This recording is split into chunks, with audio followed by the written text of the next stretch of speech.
বিশ্বকাপের স্কোয়াডে জায়গা পাননি ইনজুরির কারণে। স্কোয়াড ঘোষণার আগে থেকে আলোচনায় ছিলেন বেশ জোরে সোরে, কিন্তু শেষ পর্যন্ত তাসকিন আহমেদ পুরোপুরি ফিট না হওয়া এবং ফর্মে ফিরতে না পারার কারণে নির্বাচকরা তার পরিবর্তে বিশ্বকাপের দলের সুযোগ দিলেন আরেক সম্ভাবনাময়ী তরুণ পেসার আবু জায়েদ রাহিকে। বিশ্বকাপের স্কোয়াডে জায়গা না পাওয়ার কারণে প্রতিক্রিয়া জানাতে গিয়ে মঙ্গলবার মিরপুরের সাংবাদিকদের সামনে কেঁদেই ফেলেছিলেন তাসকিন আহমেদ। তার চোখের পানির সংবাদ এবং ভিডিও মুহূর্তের মধ্যেই ছড়িয়ে পড়েছিল সারা দেশে।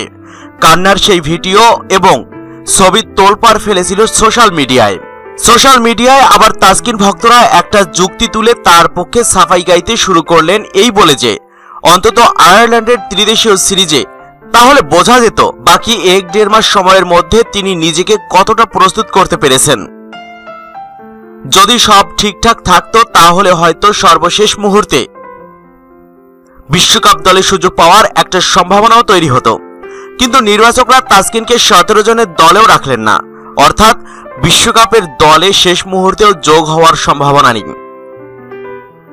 এসব কারণেই মঙ্গলবার বিশ্বকাপের দল ঘোষণার পর সেই দলে না থাকার কষ্টের কারণে চোখের পানি চলে এসেছিল তাসকিনের।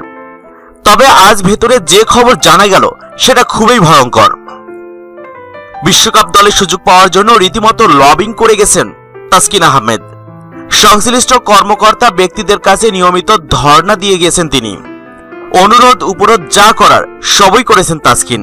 মোবাইলে খুদে বার্তা পাঠিয়েও তিনি মন গলানোর চেষ্টা করেছেন প্রধান নির্বাচক থেকে শুরু করে প্রভাবশালী বোর্ড পরিচালকদের।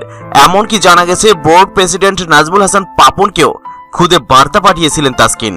বিসিবি এবং নির্বাচক সংশ্লিষ্ট কয়েকটি সূত্র থেকে এই ব্যাপারে নিশ্চিত হওয়া গেছে। প্রধান নির্বাচক মিনহাজুল আবেদিন নান্নু, অন্য নির্বাচক হাবিবুল বাশার সুমন, ক্রিকেট অপারেশনস কমিটির চেয়ারম্যান এবং বিসিবির পরিচালক আকরাম খান, এমনকি বোর্ড প্রেসিডেন্ট নাজমুল হাসান পাপনকেও বিশ্বকাপের দলে রাখার অনুরোধ জানিয়ে খুদে বার্তা পাঠিয়েছিলেন তাসকিন।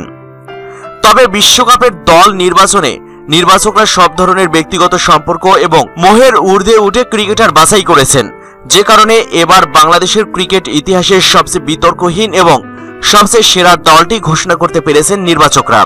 সুতরাং তাসকিন কেন সুযোগ পাননি এ নিয়ে হয়তো তার ভক্ত ও সমর্থকরা হাহুতাশ করতে পারেন, কিন্তু সাধারণভাবে কোনো বিতর্কই নেই।